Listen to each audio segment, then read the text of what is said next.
ನಿಮ್ಮ ಕೈಯಲ್ಲಿ ಸರ್ಕಾರ ಇರಲಿ, ನಿಮ್ಮ ಕೈಯಲ್ಲಿ ಇಡೀ ಪೊಲೀಸ್ ವ್ಯವಸ್ಥೆ ಇರಲಿ, ನಿಮ್ಮ ಕೈಯಲ್ಲಿ ಲಾಠಿ ಇರಲಿ, ನಿಮ್ಮ ಕೈಯಲ್ಲಿ ಬಂದೂಕ್ ಇರಲಿ, ನಿಮ್ಮ ಕೈಯಲ್ಲಿ ದರ್ಪ ಇರಲಿ, ನಿಮ್ಮ ಕೈಯಲ್ಲಿ ದಮನ ಮಾಡುವಂತ ಶಕ್ತಿ ಇರಲಿ, ಆದರೆ ನಮ್ಮ ಕೈಯಲ್ಲಿ ಬಾಬಾ ಸಾಹೇಬರ ಸಂವಿಧಾನ ಇದೆ.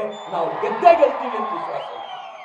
ಆ ಸಂವಿಧಾನವನ್ನ ಕೈಯಲ್ಲಿ ಹಿಡ್ಕೊಂಡು ಇವತ್ತು ಕೋರ್ಟ್ ನಲ್ಲಿ ನಿಂತ ಮೇಲೆ ಇವತ್ತು ನನಗೆ ಬಾಬಾ ಸಾಹೇಬರಿಗೆ ಪುಷ್ಪ ಹಾಕಬೇಕಾದಾಗ ಹೆಮ್ಮೆ ಅನ್ನಿಸ್ತು. ಯಾಕೆ ಅಂತಂದ್ರೆ ಆವತ್ತು ನೀವೊಂದು ಸಂವಿಧಾನ ನಮ್ಮ ಕೈಯಲ್ಲಿ ಕೊಡದೆ ಹೋಗಿದ್ದಿದ್ರೆ ಈ ಅಯೋಗ್ಯರು ನಮ್ಮ ಮೇಲೆ ಎಂಥ ಶೋಷಣೆ ಮಾಡಿರ್ತಿದ್ರು ಅನ್ನೋದನ್ನ ನಾನು ಇವತ್ತು ಪ್ರಶ್ನೆ ಮಾಡಬೇಕಾಗಿದೆ. ಅವರನ್ನ ಒಂದು ಅಧಿಕಾರ ಇದೆ ಅನ್ನೋ ಕಾರಣಕ್ಕೋಸ್ಕರ, ಒಂದು ಮಂತ್ರಿಗಿರಿ ತಮ್ಮ ಹತ್ರ ಇದೆ ಅನ್ನೋ ಕಾರಣಕ್ಕೋಸ್ಕರ ಸಾಮಾನ್ಯರ ಮೇಲೆ ಶೋಷಣೆ ಮಾಡದ? ಹೇಗೆ ಶೋಷಣೆ ಮಾಡದ? ಒಬ್ಬ ಪೊಲೀಸರನ್ನ ಕರ್ಕೊಂಡು ಬರೋದು, ಒಂದು FIR ಹಾಕ್ಸೋದು. FIR ಹಾಕಿದ್ರೆ ಹೆದರೋರು ಸಾಮಾನ್ಯರಪ್ಪ. ನೀನು ಎದುರು ಹಾಕೊಂಡಿರೋದು ಸಾಮಾನ್ಯದವ್ರನ್ನಲ್ಲ, ನಮ್ಮಂತವ್ರನ್ನ ಎದುರು ಹಾಕೊಂಡಿದ್ಯಾ? ಎದುರಿಗೆ ಬಂದು ನಿಲ್ತೀವಿ ಬಾ ಎದುರಿಗೆ ಅಂತ ಒಂದೆರಡು ಬಾರಿ ಕರೆದಿದ್ದಲ್ಲ. ಮಿತ್ರ, ನೀವೇ ವೋಟ್ ಮಾಡಿರೋ MLA ನ.